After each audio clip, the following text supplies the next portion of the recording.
C'est la brasserie Roumerche, la brasserie Roumerche.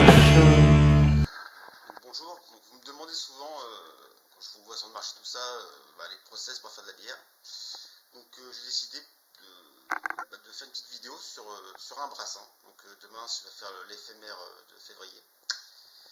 Donc aujourd'hui j'ai mis la recette au point, tout ça j'ai fait mes calculs pour savoir mes quantités de céréales, d'eau et puis les degrés d'alcool qui vont arriver derrière. Et donc voilà, je vais vous faire une petite vidéo pour suivre le brassin sur la journée. Eh bien bonjour, donc des fois on me demande comment ça se passe la fabrication de la bière. Donc je vais faire une petite vidéo explicative donc, sur la fabrication de l'éphémère de février 2023. Sur toutes les étapes, voilà, sur la recette, tout ça. Donc pour faire de la bière, selon ma recette à moi, enfin selon mon process, il faut 5 semaines. Donc pour pouvoir sortir mon éphémère milieu de mois, comme toutes les éphémères, il faut attaquer 5 semaines avant. Donc pour pouvoir sortir ça mi-février pour la Saint-Valentin, on attaque ça on est le 8 janvier. Donc c'est la galette des rois normalement. Et on va attaquer la bière de février. Donc on est dimanche matin, il est 8h et on est parti pour une matinée de brassage.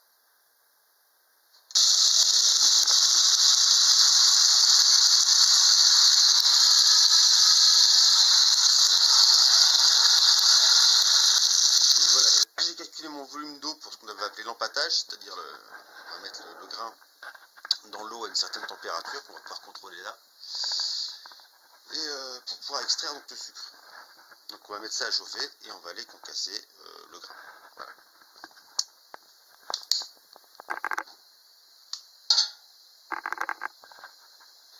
Donc là on va avoir droit au concassage, c'est-à-dire que j'ai fait mon calcul de pesée de grain.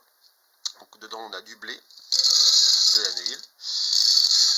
Et on a deux sortes d'orge différentes. Donc là d'abord on a une orge un petit peu torréfiée, on appelle de l'orge caramel. Et on va avoir aussi de l'orge non torréfiée. Il faut qu'on pèse aussi. Voilà. Donc là, ça va être, vu que c'est une éphémère, c'est des petites quantités, donc on n'en a pas énormément. Voilà, donc je pèse mes grains comme ça. Sinon j'ai la grosse balance pour les plus grosses quantités. Et on va concasser tout ça. Donc pourquoi concasser le grain? En fait, dans l'orge maltée, quand on la casse à l'intérieur, dedans, il y a ce qui était normalement de la farine, qui est en fait de l'amidon. Et qui en fait, pendant l'action de maltage, va se transformer un petit peu. Et il y a des enzymes qui vont se créer dedans. Et c'est elles qu'on va aller chercher à extraire, les enzymes et l'amidon qui est dedans, pour en faire du sucre. Donc d'abord avec ce moulin, on va concasser le malt. Pour essayer d'écraser un peu tout ça et d'extraire le maximum d'amidon et de sucre. Donc c'est un petit moulin que j'ai parce que c'est une petite brasserie. Normalement c'est à manivelle, mais moi je suis un peu une feignasse, alors j'ai branché la perceuse dessus. Voilà, ça c'est quand même beaucoup moins chiant que de tourner la manivelle. Et ça va se concasser.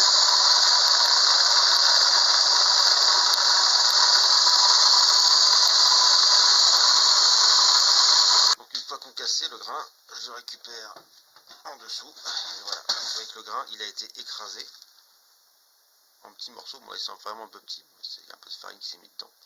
Et ça permet donc vraiment d'extraire tout l'amidon qui est dedans. Donc pour en faire du sucre fermenticible par les levures. Donc là on arrive à la température optimale dont on a besoin, c'est-à-dire 66 degrés. Voilà, l'eau je l'ai mis par circulation dans mon système de pompe pour avoir une eau bien homogène. Et c'est le moment de ce qu'on appelle le début de l'empâtage, c'est-à-dire que je vais mettre mes céréales dans mon eau à la bonne température.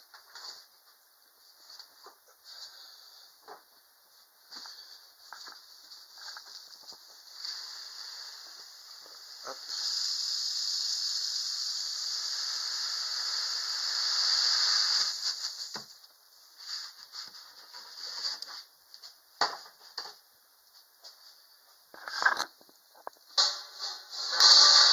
Et avec ce qu'on appelle un forquet,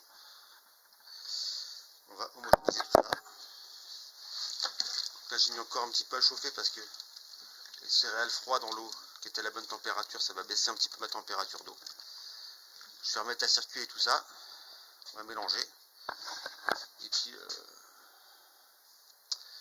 après ça va être parti pour 1 heure d'empâtage. Hop. on va remuer régulièrement.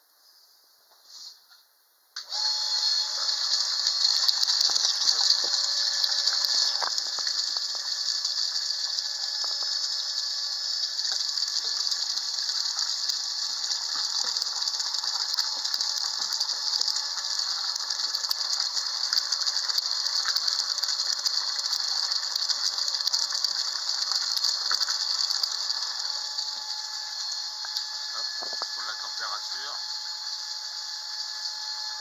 on coupe le gaz.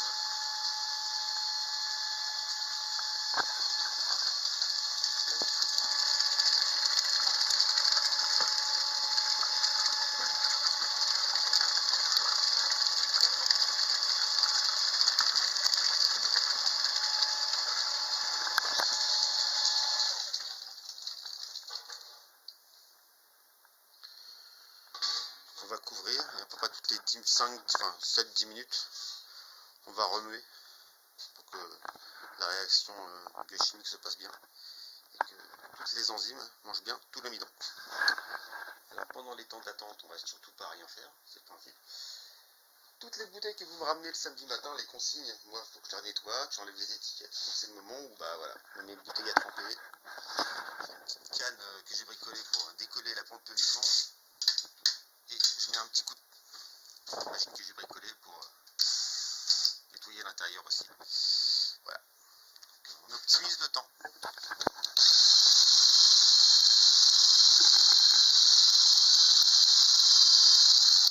Donc voilà, ça va bientôt faire 1 heure que l'empâtage a commencé. Donc, toujours à la température qu'on avait choisie.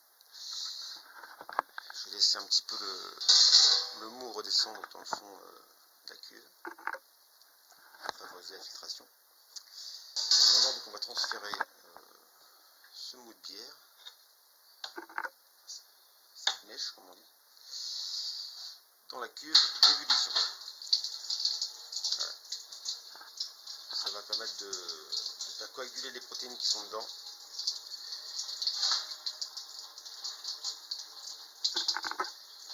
Ensuite on va rincer ça, je vais vous montrer ça.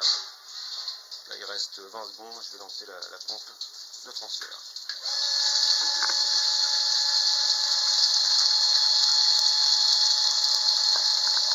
Là la bière est partie, il reste plus que le céréales.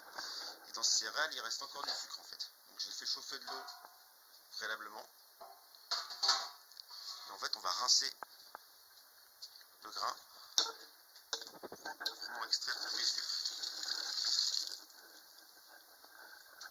Ce rinçage on va le mettre après dans la bière aussi.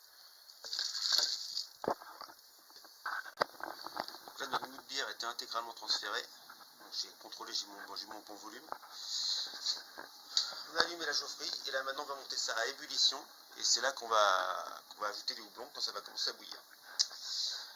Le temps que ça bout, c'est le moment idéal pour enlever ce qu'on appelle maintenant les drèches, c'est-à-dire le céréal qu'on a utilisé, dans lequel il reste principalement des fibres, un petit peu de protéines, à peu près 20% encore de sucre. Donc ça peut servir à plusieurs choses. Donc moi je m'en sers des fois, je fais dans ma pâte à pain, tout ça. Ou en alimentation animale aussi, je fais ça. Voilà. Donc c'est le moment de vider ça. Et après de faire un truc trop fun qui s'appelle la vaisselle. Donc voilà, j'ai fait la vaisselle de la cuve d'empâtage. Donc voilà, tout gratté, décapé partout, enlever le fond filtré. Enlever les drèches qui sont là. Donc ça c'est la partie qui va aller en alimentation animale. Et ça c'est ce que je garde pour moi pour faire du pain. Et pendant ce temps-là, donc ça monte à ébullition gentiment par ici. Et dès que ça va être à ébullition, on va ajouter le premier houblon. Pendant ce temps-là, on va faire la pesée du houblon. Donc, pendant ce temps-là, on va peser et préparer nos houblons.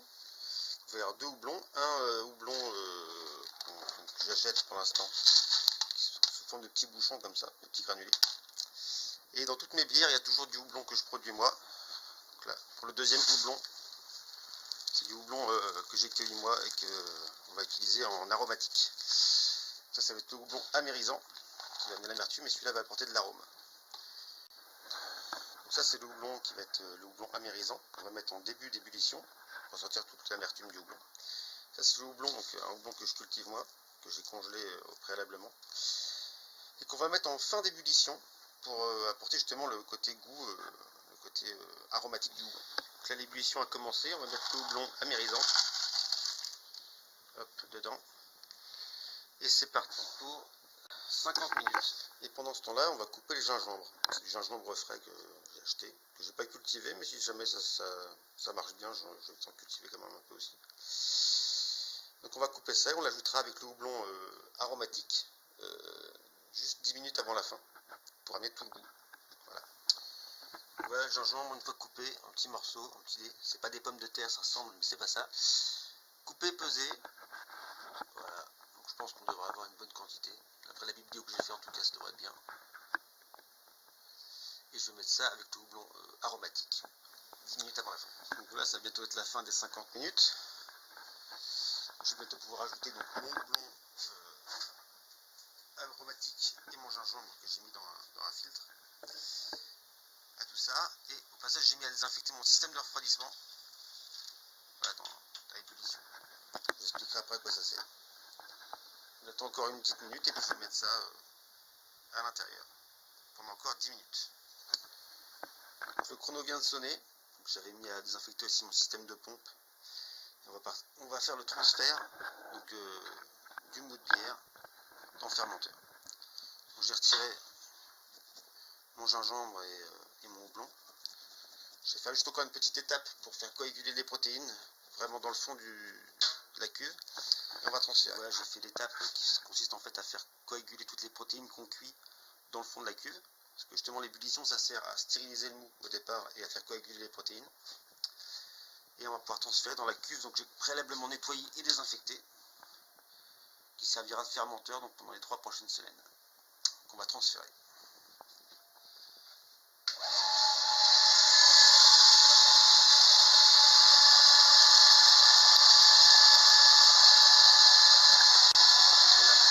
Là il est terminé, on avait fait nos calculs pour 23 litres. On a 23 litres. À la fin il restera que 20 litres de bière parce que vous verrez que les levures vont travailler. Là-dedans, dans le fond, ce qui reste, c'est des protéines que je ne repasse pas dedans, qu'on coagulé. Et j'en ai profité au passage pour prélever un peu du mou de bière.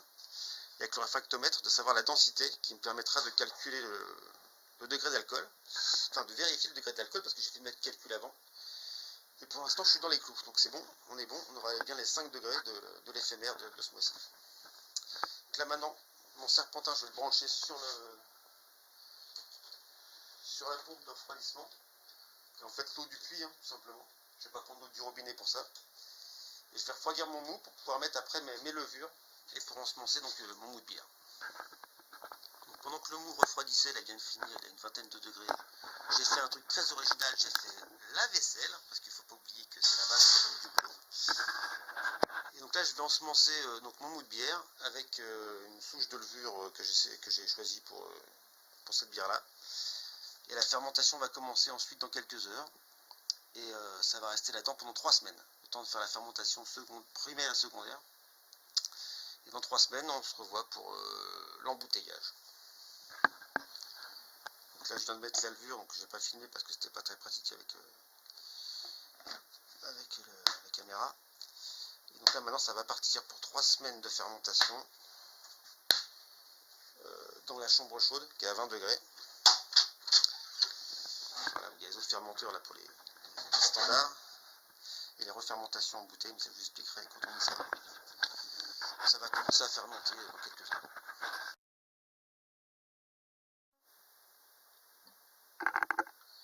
Et c'est parti, ça commence à faire des bulles. C'est que la fermentation elle a commencé.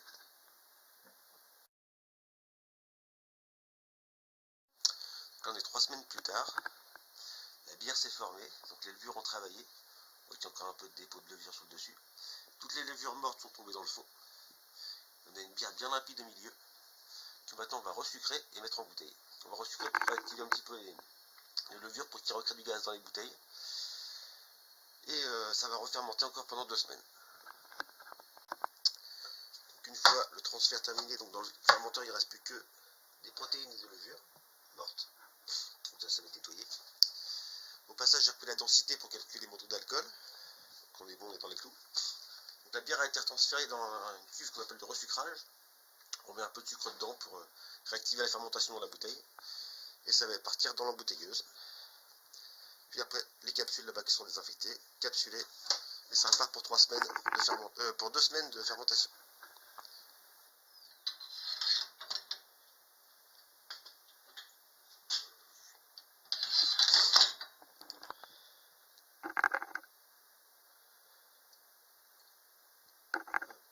Ça se remplit tout seul.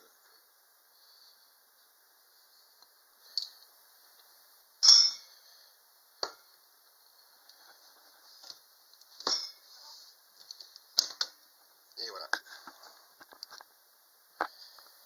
Donc les bouteilles repartent en chambre de fermentation pour 2 semaines. Leurs autres copines bouteilles. Et on se retrouve dans une dizaine de jours pour la dégustation, pour savoir d'où c'en est, savoir si le lot est validé ou pas.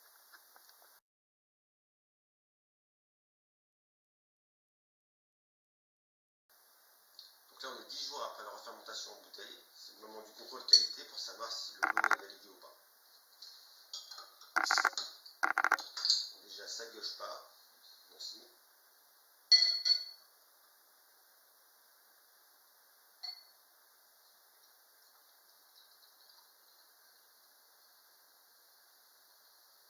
Voilà. On est sur une bière blonde, donc il n'y a pas encore la mousse qui tient vraiment, mais pas encore. Ça sent un peu citronné, ça sent le gingembre, donc c'est plutôt ce que je cherchais. Donc voilà, donc elle va être sur le marché prochainement. Je rappelle que l'abus d'alcool est dangereux pour la santé.